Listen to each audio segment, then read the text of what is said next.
कल एक संत भगवान वैष्णोजन महाराष्ट्र से, वो कह रहे थे कि पूर्व कर्मों का विक्षेप तो साधक को परास्त ही करता है।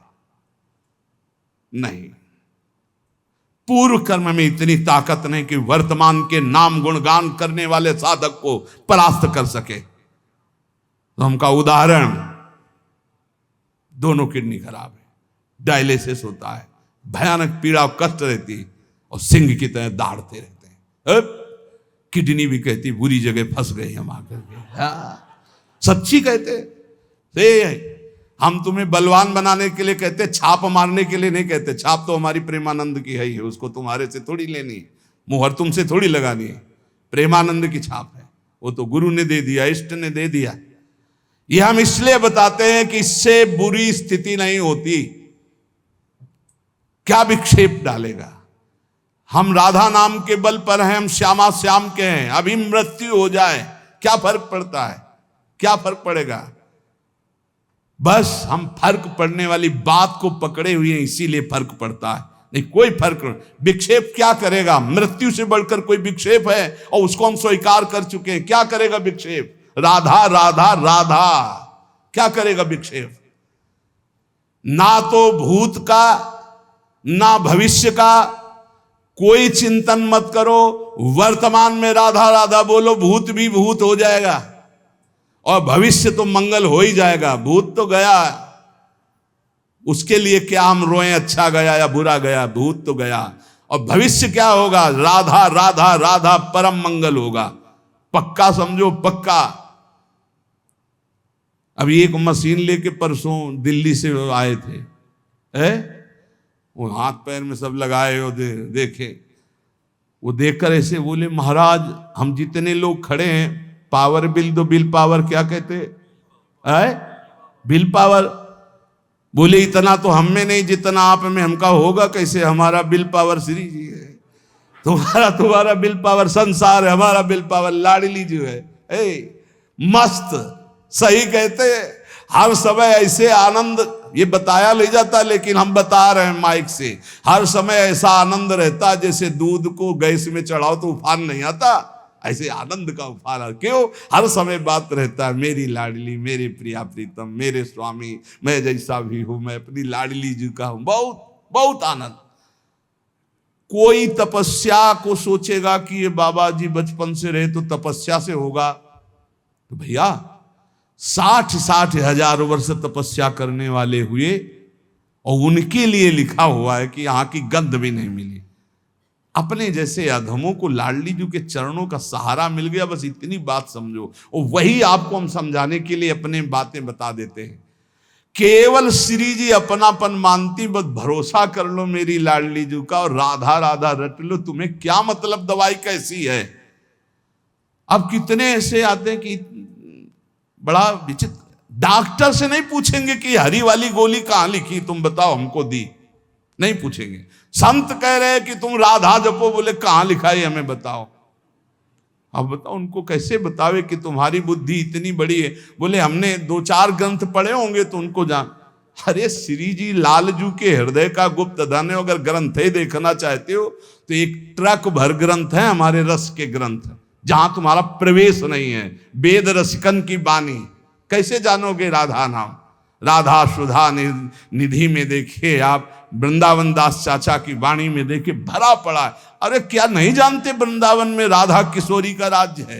क्या ये नहीं जानते आप पत्ते पत्ते से राधा नाम की गूंज निकल रही? क्या नहीं जानते हरि बिके हुए हैं राधा नाम में, राधा धाम में, राधा रूप में? डॉक्टर दवाई दे दे तो हाथ जोड़ के फीस दे करके चुपचाप खाते हो, और संत तुम्हें बता रहे हैं ऐसा करो तो तुम्हारी बुद्धि काम नहीं करती। मान लो ये, अगर आप समझते हो किसी संप्रदायवाद से बोल रहे तो राधा बाबा किस संप्रदाय के थे? आखिरी में क्या पाया? राधा राधा राधा राधा। ये बहुत बड़ी निधि है, पकड़ लो। वही कह रहे कि अभी खोपड़ी में और कुछ भोगना लिखा है तो नहीं मानोगे, और अगर बात समझ में आ गई तो राधा राधा राधा, इससे दोनों बातें होती है। रा रसदात्री, धा धारण करने वाले हरि, राधा नाम में दोनों प्रिया प्रीतम समाये हुए। राधा बोलते हैं तो जिसका नाम है वो तो देखती हैं, और जो नाम के प्रेमी हैं वो लाल जी दोनों देखते हैं, दोनों हमारी तरफ देखते हैं। राधा तो प्रिया लाल दोनों देखते हैं। बस यही हमें चाहिए, दोनों युगल हमारी तरफ देखें और मुस्कुरा दें और हमें अपनी सेवा में ले लें। ये सार युगल तत्व का राधा नाम है। ये राधा नाम ऐसा ना समझें कि केवल लाडली जी का नाम है। ये राधा तत्व है, ये राधा नाम है। ये राधा नाम में प्रिया प्रीतम दोनों समाये हुए। राधा नाम प्रेम समुद्र है। हम तुम्हें कैसे बताएं कि राधा नाम एक अपार अगाध अनंत महिमा युक्त है। आप जब इसको जपोगे खुद देख लोगे। ये पीछे डोलते हैं महाराज, जिनके तुम दर्शन की बात करते हो, जिनके लिए ध्येयम सदा परिभवम अभीष्ट दोहम तीर्थास पदम शिव विनंत चिनुतम शरण्यम। तुम्हें लग रहा होगा कि बहुत बढ़ के बोल रहे हैं, बहुत छोटे होके बोल रहे हैं। ये देखी बात कह रहे, पीछे तो डोलते निरपेक्षम मुनिम शांतम निर्वैरम समदर्शनम अनुब्रजाम्यहम नित्यम पूयेत्यंगुरेणु भी एकादश स्कंद में खुद सरकार स्वीकार कर रहे हैं। और फिर जो राधा सहचरी है, राधा रूप रस में डूबी हुई है, राधा ठसक में है। टेढ़े राय मोहन रसिया सो बोले अटपट बानी हमसी श्यामा जू के बल अभिमानी। ए वृंदावन वासियों, प्रिया प्रीतम के उपासियों, अब किसी की तरफ मत देखो, हमारी महारानी जी के बल पर निर्भय हो जाओ और राधा नाम छूटने न पावे। बस देख लेना क्या प्राप्त होता है। हम आपको हृदय की बात कहते हैं। यहां जैसे कह रहे कि नए दखिल मित्य उपदेश सारम, मैं ये उपदेश का सार कह रहा हूं कि ब्रजवास करो, वृंदावन वास करो और नाम जप करो, भगवत चरित्रों का गायन करो, इसी से पूर्ण हो जाओगे। ना कोई भूत का और ना कोई भविष्य का हमारी प्रार्थना मान लो, बिल्कुल तुम चिंता मत करो। मेरी लाडली जो है, मेरी लाडली जो है, बहुत बार हजारों बार अनुभव की बात कह रहा हूं। भूत तो राख हो गया, जो भी हुआ शुभ अशुभ सब राख हो गया, उसकी चिंता मत करो। भविष्य तेजोमय प्रकाशमय हो आएगा, देख लेना। संचित भस्म हो गया, प्रारब्ध तो ऐसे ताल ठोक कर निकल जाओगे। प्रारब्ध में क्या बिगाड़ लेगा। अभी रस नहीं आया राधा नाम का, इसलिए थोड़ा सा जुखाम बुखार ये वो कष्ट हुआ, अनुकूलता प्रतिकूलता ही ढेर हो जाते हो। नहीं, कैसे तुम्हें बताया, तुम्हें समझ में नहीं आ रहा। हमारे पास शब्द नहीं है, पर समझ में तो आ ही रहा होगा। जब आदमी फड़फड़ाता है तो नहीं दिखाई देता कि कितना परेशान है। तो हम परेशान हैं कि वो बात शब्द ही नहीं मिल रहा जो हम आपको बतावें। राधा राधा में कितना पावर है, इतनी सामर्थ्य है। ना आपको भूत की चिंता करनी, ना भविष्य की चिंता करनी। बस भरोसा किशोरी जी का, काहू के बल भजन को काहू के आचार, और व्यास भरोसे कुंवर के सोवत पांव पसार। और जब कुंवर के भरोसे हैं तो कुंवर के अधीन अनंत शक्तियां हैं, और कुंवर हमारी लाडली जी के अधीन है। इतना बढ़िया जगह ठिकाना मिल गया है, अब मस्ती ही मस्ती है। बस इस ठिकाने से अलग हटे तो भाई मस्ती फिर कमजोर हो जाएगी। ठिकाने में रहो। श्री राधा जुग चरण निवास, जबान में राधा नाम और हृदय में राधा किशोरी के गोरे चरणारविंद की ठसक। बड़ा अमृतमय नाम है, बहुत नशा है इसमें। इतना नशा, इतनी मादकता है कि बस इसका एक बार स्वाद मिल जाए, प्रयास करते रहो। तो कह रहे स्वाद क्यों नहीं मिलता? क्योंकि जिह्वा को अविद्या रूपी रोग लग गया है। इसको स्वाद मिलेगा गुलाब जामुन समोसा चटनी, इनमें मिलेगा।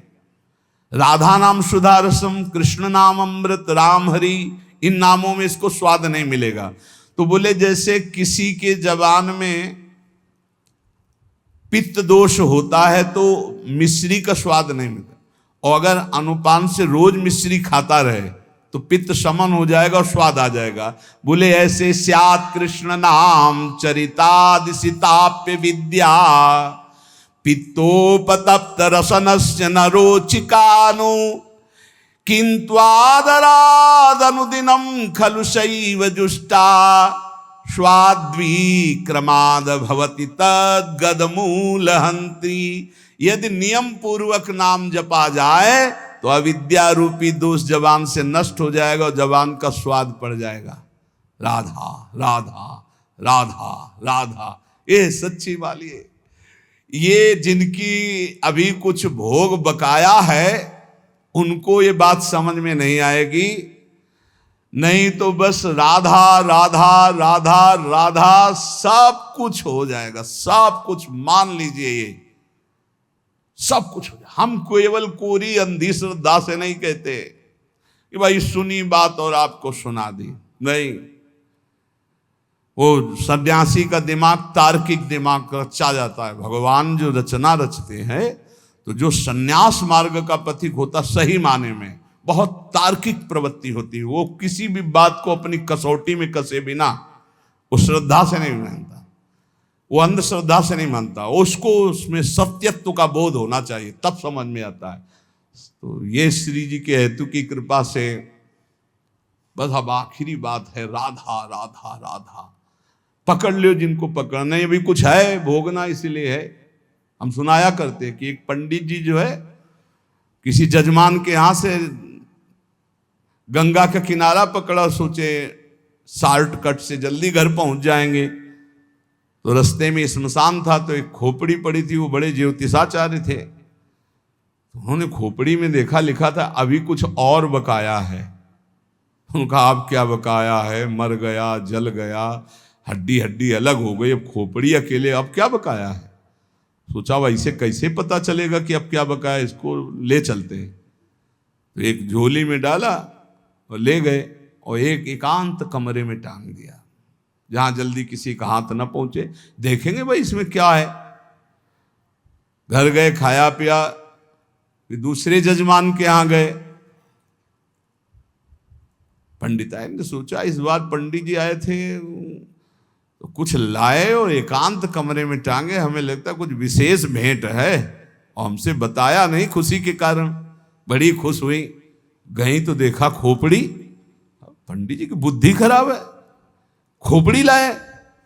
गुस्सा आई, खोपड़ी को उठाया, उखली में धरा, मार मुसर उसे चकनाचूर करके और नाली में फेंक दिया जाके। पंडित जी आए जजमान के यहाँ से अपना पांडित्य कर्म करके और अपने कमरे में गए और जो एकांत में टांगी थी तो कहा कहाँ है वो झोली। तो बुद्धि खराब, ऐसी अपवित्र चीजें घर में लानी चाहिए। तो बोले क्या किया। बोले सैकड़ों मूसर मार के उसे चूर चूर करके नाली में डाल दिया। बोले यही बकाया था। उसमें लिखा था कि अभी और कुछ बकाया है, तो मुझे पता नहीं था क्या बकाया था। तो ये होना था कि तुम्हारे मूसरों की मार पड़नी थी और नाली में भी पड़ना था। तो अगर राधा नाम की महिमा सुनकर भी राधा नाम जपने में रुचि नहीं आ रही है तो अभी कुछ है, भाग्य में कुछ बकाया है, वो भोग भोगना है।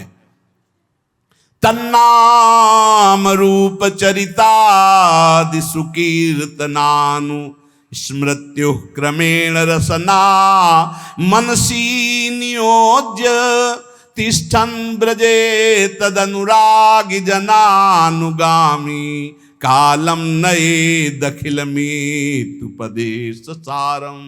मेरे उपदेश का ये सार उपदेश है कि ब्रज में वास करो। 84 कोश है ब्रज, जिसका सौभाग्य हो ब्रज में वास करो। यदि ना हो पावे तो मानसिक चिंतन रोज करो। आप जैसे वृंदावन आए हो, गिरिराज जी गए हो, गिरिराज जी को देखा तो अपने मानस कैमरे से खींच लो फोटो गिरिराज जी की। वृंदावन की परिक्रमा पूरी भर लो, अपने पास है ऐसा एक कैमरा है जो पूरी सीन भरता रहता है। आप बहुत अच्छे से कि मुझे बार बार यही परिक्रमा रोज लगानी चिंतन के द्वारा। वृंदावन की परिक्रमा, यमुना जी का पावन तट, बिहारी जी, राधा वल्लभ, राधा रमण जी, सत्संग सब भर लो। और दूर जहां आप रहते हो वहां से एक बार 10 मिनट में सब कर लोगे। एक बार बस गए, सत्संग में गए, वहां दर्शन किया, फिर यमुना किनारे गए, फिर परिक्रमा लगा ली, फिर बिहारी जी गए दर्शन के। वृंदावन को चिंतवन यह दीप उर्बारी, कोट जन्म के अगतमय काट करे उजियार। गिरिराज जी गए, बरसाना गए, नंदगांव गए, राधा कुंडाचमन किया, बैठकर भजन किया, ये सब मानसिक कर सकते हो। ब्रज का वास या ब्रज का मानसिक चिंतन और प्रिया प्रीतम का नाम। कह रहे हैं नयदे अखिल मित्युपदेश सारम, मेरे उपदेश जितने उपदेश उन सबका सार उपदेश ये है।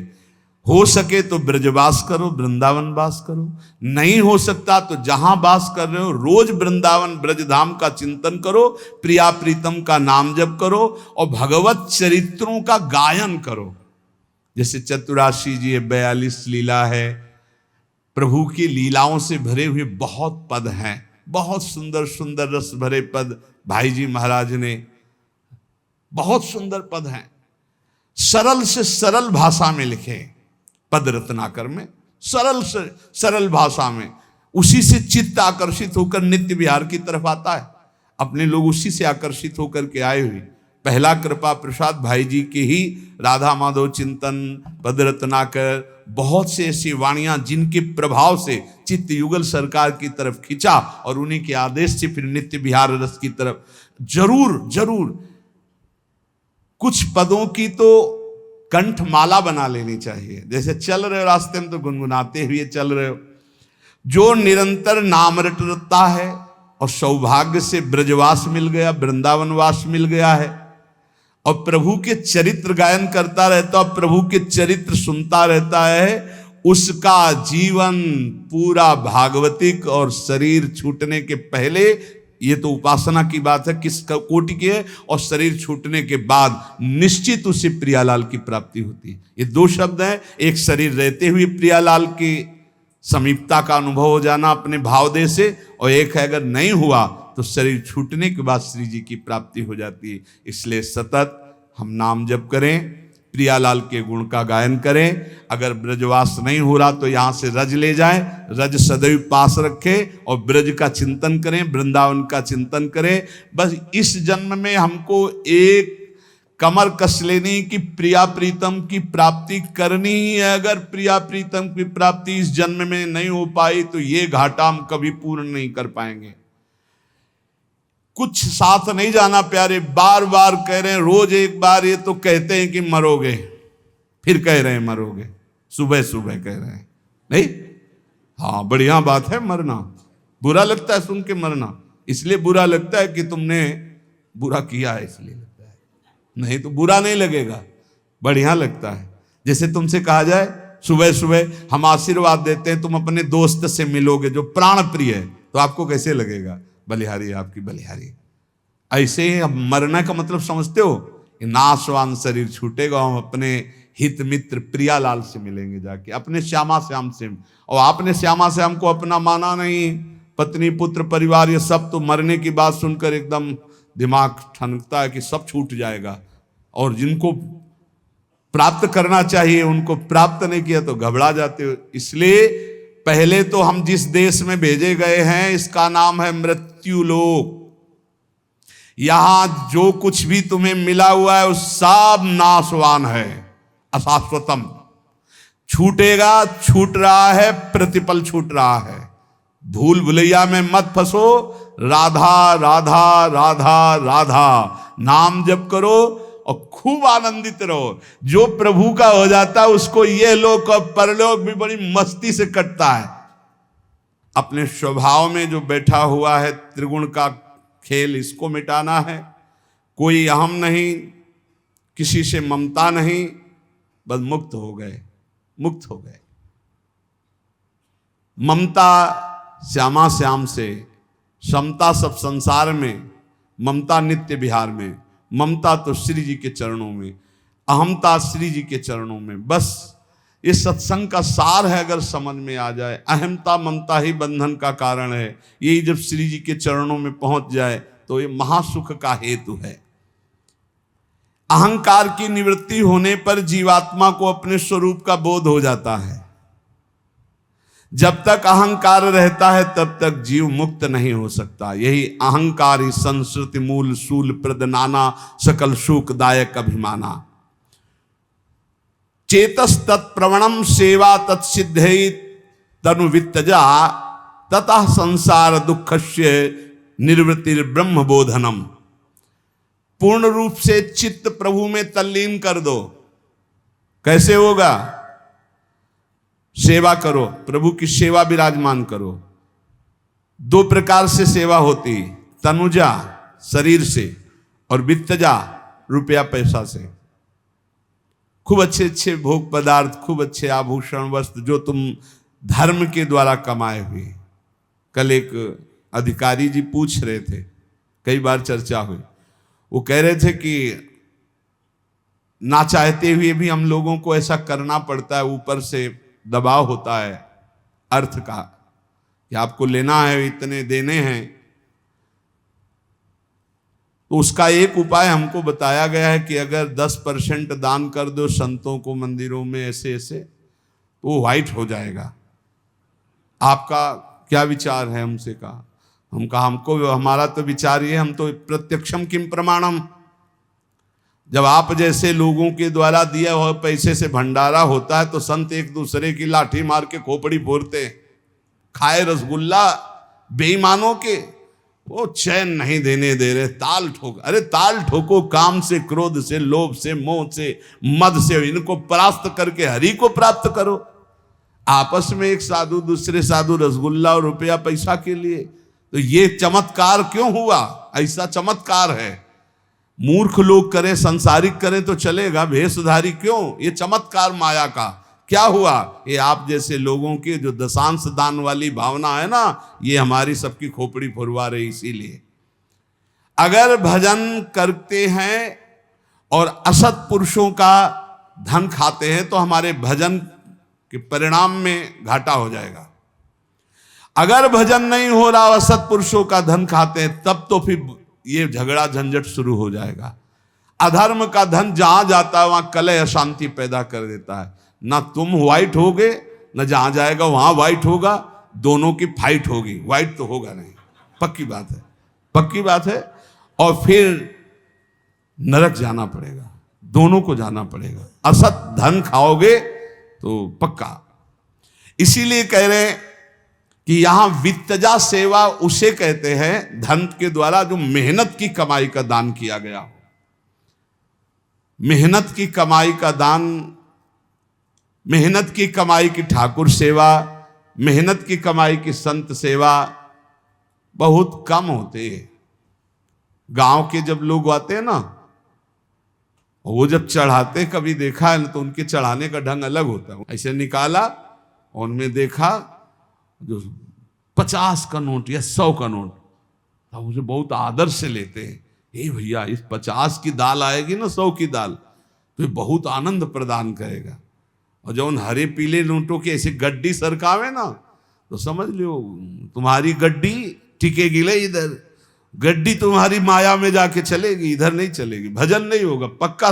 कुछ ना खर्चा करो तो रखे रखे बुद्धि खराब कर देगी। देख लो, एक धनी आए, भगवान श्री विठलनाथ जी आचार्य भगवान के स्वरूप होते हैं, तो उनको भी भगवान कहा जाता है। जैसे भगवान वल्लभाचार्य जी, ऐसे भगवान विठलनाथ जी। वो श्रीनाथ जी के श्रृंगार में थे, तो सेवक ने सूचना दी 1 लाख मुद्रा लेकर कोई सेठ आया है। अब श्रृंगार करते कर 1 लाख मुद्रा का क्या क्या आभूषण लाएंगे, क्या वैसे। और वो खो गए उसमें और पत्रावली बिगड़ गई ठाकुर जी की। तो जब श्रृंगार करके हटे, दर्पण दिखाया तो देखा पत्रावली बिगड़ गई। बोले 1 लाख जब आया है तो चिंतन बिगड़ गया, सेवा बिगड़ गई, और अभी स्वीकार नहीं किया। जब स्वीकार कर लेंगे तो क्या, उठा अपने रुपए, भाग यहां से, नहीं चाहिए। जब अभी लिया नहीं तो पत्रावली, सेवा बिगड़ गई। जब ले लेंगे तो क्या हो जाएगा, चलो जाओ। ज्यादा ये मोटी रकम पे दृष्टि मत रखो। ये गरीबों के 5 रुपया, 50 रुपया, 100 रुपया से दाल रोटी लाओ, खाओ पियो, भजन करो। अगर ये आया कि ऊंची रकम, तो फीकी भी दुकान हो जाएगी, पक्का समझो। ऊंची रकम तो फीकी दुकान हो जाए, फिर तुम्हारे भजन पूजन उपदेश का रंग नहीं चढ़ेगा। वित्तजा सेवा वर्णन की गई, लेकिन मेहनत की कमाई की। ये जो दूसरों का खून चूस कर लाखों करोड़ों अरबों रुपए इकट्ठा करते हैं, ये भी सोचते हैं मैं हल्का हो जाऊं थोड़ा पाप का बोझा, तो जिनका नाम सुनते हैं ना उनके यहां जाते हैं। क्योंकि ये लोग इनकी पहचान बस इतने यश किसका है, और वहां पहुंचते हैं। वहां जब पहुंचते ना, एक बैच को यही कहा था, हाथ जोड़ के हमारी प्रार्थना, आपको बुरा लगेगा, खाली हाथ आना, आज के बाद अगर शायद डाला हो, आज के बाद कभी यहां कोई भी फल पुष्प आदि लेकर मत आना, ये गेट से बाहर ही हटा दिया जाता है, पता नहीं कैसे आपका ये अंदर आ गया, कभी भूल कर यहां मत लाना। अगर आप खाली हाथ आओगे तो आपका विशेष स्वागत करेंगे, आप लेके आओगे तो आज के बाद मुझे अच्छा नहीं लगेगा। क्यों? बस इसीलिए आप अपने धर्म से चलो। वित्तजा सेवा का मतलब है बहुत मेहनत से कमाए हुए 100 रुपए में फिर 10 रुपया हिम्मत करके दान कर दो, वो दशांश आपको उज्जवल करेगा। बेईमानी के 10 लाख कमा के उसमें से आप दान करोगे तो तुम भी नरक जाओगे, जहां दान पहुंचेगा वहां भी। बड़ी बड़ी दुर्व्यवस्था है ये धन, बहुत ही, इसको कभी आदर ना करो भाई, बहुत खतरनाक है। जहां जाता है वहां भारी से भारी दोष पैदा करने लगता है। रुपया भारी से भारी दोष पैदा करता है। रुपया के तरफ महत्व बुद्धि मत रखो। श्री जी जो धर्म पूर्वक दे, अगर श्री जी का पक्का भरोसा रखोगे, कामना नहीं करोगे, तो यहां वही आएगा जिसे श्री जी बुलाएंगे, अन्यथा हो ही नहीं सकता। और फिर कामना करोगे तो फिर बात बिगड़ जाएगी। वित्तजा सेवा का मतलब धर्म पूर्वक कमाए हुए धन से आराध्य देव की सेवा करना। तनुजा और वित्तजा दो सेवा, तनुजा माने शरीर से और वित्तजा माने धन से, दो प्रकार की सेवा से हमारा चित्त निरंतर प्रभु के चिंतन में डूबने लगता है। सेवा अत्यंत आवश्यक है। जिस समय ब्रह्म संबंध करणात् सर्वेशाम देव जे जीवयो सर्वदोष निवृत्तर ही दोषा पंचविधा स्मृता। जो शरणागत हो जाता है, दीक्षा ले लेता है, यदि वो ठीक से भाव से संबंध प्रभु से अपना स्वीकार कर ले कि अब दीक्षा हो गई, अब हमारा संबंध श्री जी से हो गया, लालजू से हो गया, तो उसके सारे दोष नष्ट हो जाते हैं शरणागति मात्र से। सहज दोष, देश के दोष, काल के दोष, संयोग के दोष, स्पर्श के दोष, कई तरह के दोष होते हैं जिन दोषों से दुर्गति हो जाती। सारे दोष का प्रभाव नष्ट हो जाता है जब जीव शरणागत हो जाता है। शरणागत अगर नहीं हुआ है, अंदर से प्रभु से अपना संबंध सही मानिए तो दृढ़ तभी होता है जब गुरु कृपा होती है। ऐसे भाव तो बनाते रहो, लेकिन जब गुरु संबंध कराता है, प्रभु से संबंध का तात्पर्य पाणिक ग्रहण जैसा समझो। गुरुदेव जब हमारा कर कमल प्रभु के हाथ में रख दिए, इसे ही शरणागत कहते हैं, पाणिक ग्रहण। जैसे आचार्य ब्रह्म ऋषि जन वर और कन्या का पाणिक ग्रहण नहीं करते, ऐसे ही ब्रह्म संबंध भगवत संबंध है। जब गुरुदेव कृपा करके हमारा हाथ इष्ट के कर कमल में समर्पित कर देते हैं।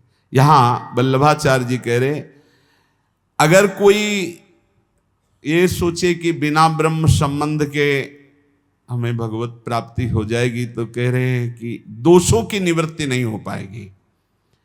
सहज दोष जन्म जन्मांतरों से जो हमारे स्वभाव में है, देश दोष जहां हम रह रहे हैं वहां के वातावरण का, काल दोष जैसे कलयुग चल रहा है इसका प्रभाव, संयोग जिनके हम साथ रह रहे हैं, स्पर्श वस्तु व्यक्ति स्थान से उसका प्रभाव पड़ता है। ये संबंध मिटा देता है, इन सब दोषों को संबंध मिटा देता है। जैसे इतना तो है ही, आप लोग शरणागत हैं, ये ठसक तो है ही कि हम श्री जी के हैं, इसी से सारे दोषों का नाश हो जाता। तो यहां आचार्य चरण कह रहे हैं, जो शरणागत नहीं है तो आप साधन भजन करें, उसका फल मिलेगा, लेकिन समस्त दोषों की निवृत्ति होकर के पूरा काम बन जाए, इसमें संशय हो जाएगा। इसलिए शरणागत ले ही लेना चाहिए, शरणागत हो ही जाना चाहिए। आचार्य शरणागत होने से एक नवीन ठसक आ जाती है। चिंता कापि न कार्या निवेदितात्म भी कदापीति भगवान अपि पुष्टिस्थो न करिष्यति लौकिकीम च गतिम। जिन्होंने शरणागत होकर अपने आप को प्रभु को समर्पित कर दिया, अब उन्हें अपने उद्धार की भी चिंता नहीं करनी चाहिए, क्योंकि पुष्टि माने कृपा। कृपा करने वाले प्रभु की तुम शरण में हो गए, उस पर विश्वास करो।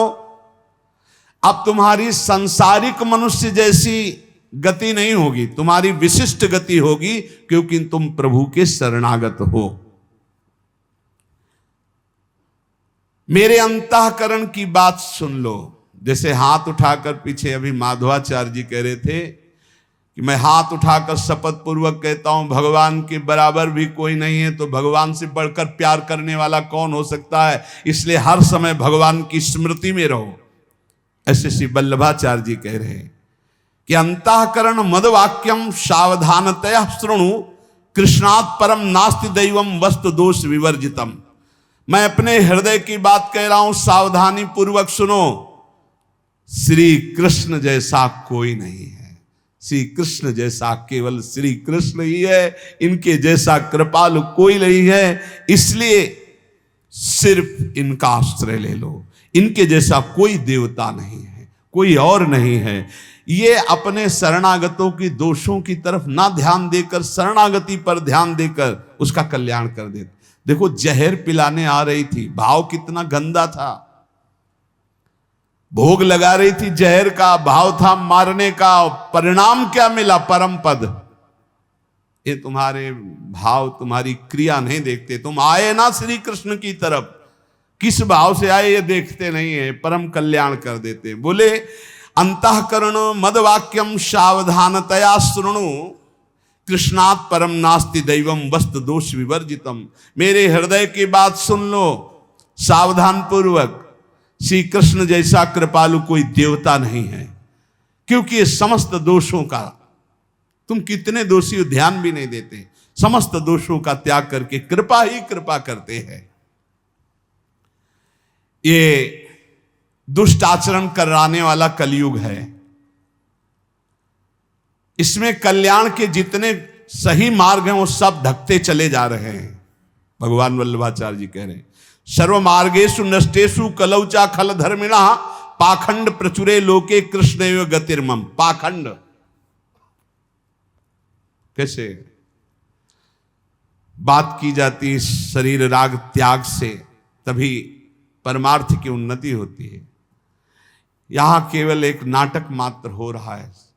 शरीर रागों की पुष्टता ही जीवन का लक्ष्य माना जा रहा है। ये भोग मिल जाए, रुपया मिल जाए, कैसे बस पाखंड ही पाखंड दौड़ रहा है। 5 मिनट जो अंतःकरण में अंतर्मुख होकर भगवत चिंतन नहीं करते, उनके बड़ा बड़ा विचित्र। आचार्य चरण कह रहे हैं दुष्ट धर्म अर्थात धर्म विमुख अधर्म आचरण ये कलिकाल कराएगा। कलिकाल का प्रभाव ऐसा है। कल्याण के साधन जितने सतमार्ग हैं ये सब गुप्त होते जा रहे हैं और पाखंड की बढ़ोतरी होती जा रही है। पाखंड बढ़ता चला जा रहा है। सत्य वस्तु को समझने वाला कभी पाखंड में नहीं फंसता है। बस ध्यान रखना, इतने बड़े बड़े सिद्ध वशिष्ठ विश्वामित्र सदानंद बड़े बड़े महापुरुष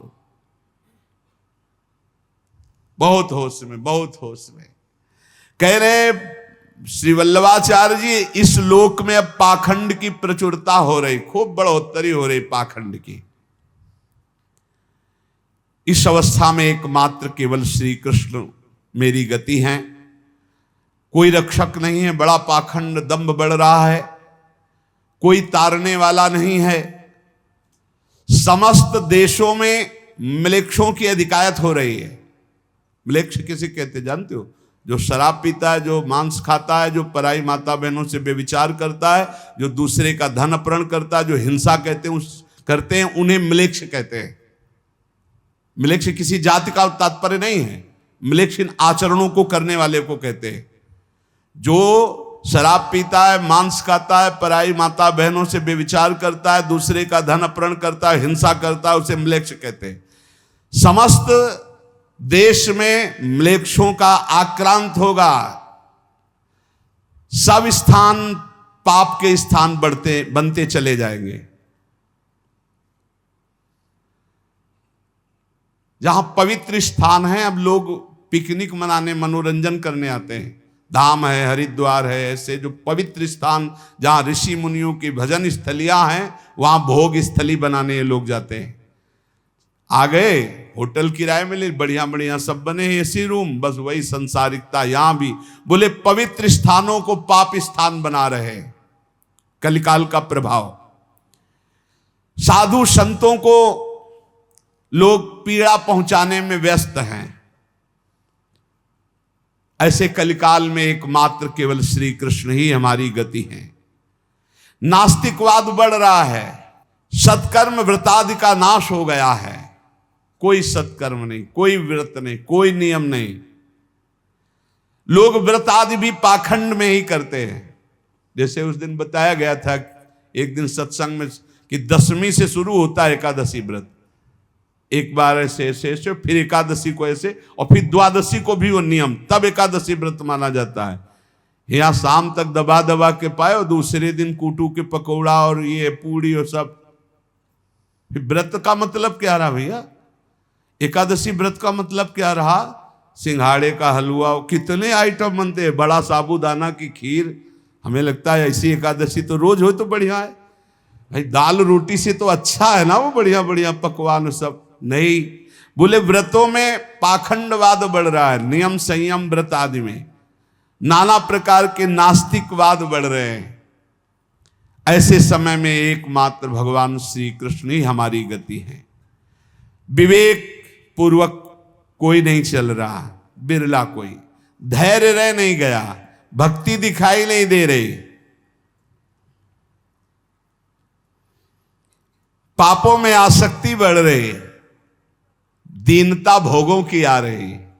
हे कृष्ण, एकमात्र आप ऐसे समय में मेरी गति हो। सदा सर्वदा पति पुत्र धन ग्रह ये सब कुछ श्री कृष्ण बने, ऐसी भावना में जो रहता है और उनकी व्यवहार वृत्ति में सेवा भाव करके श्री कृष्ण की जो रहता है, वो महान भागवत बन जाता है। यही बार बार सिखाते हैं, तुम्हारी पत्नी में प्रभु, तुम्हारे पुत्र में प्रभु, तुम्हारे माता पिता में भगवान, ऐसी भावना करके रहो। इसके अतिरिक्त किसी भी देश में जाओ, किसी भी वर्ण, किसी भी आश्रम, किसी भी अवस्था में यदि भगवत भाव नहीं है तो और कुछ भी कर लो, उद्धार होना बहुत कठिन है। सब में भगवान को देखो। बड़ा कलयुग का मलिन भाव बढ़ता चला जा रहा है। एवं सदा स्वकर्तव्यम स्वयमेव करिष्यति प्रभु सर्वसमर्थो ही ततो निश्चिंतताम ब्रजेत। सदा सर्वदा अपने कर्तव्य को भगवान के लिए करते हुए समर्पित करो, और लौकिक पारलौकिक जितने मनोरथ हैं वो सब भगवान के अधीन कर दो, और निरंतर नाम जप करो। इसी से भगवत प्राप्ति हो जाएगी।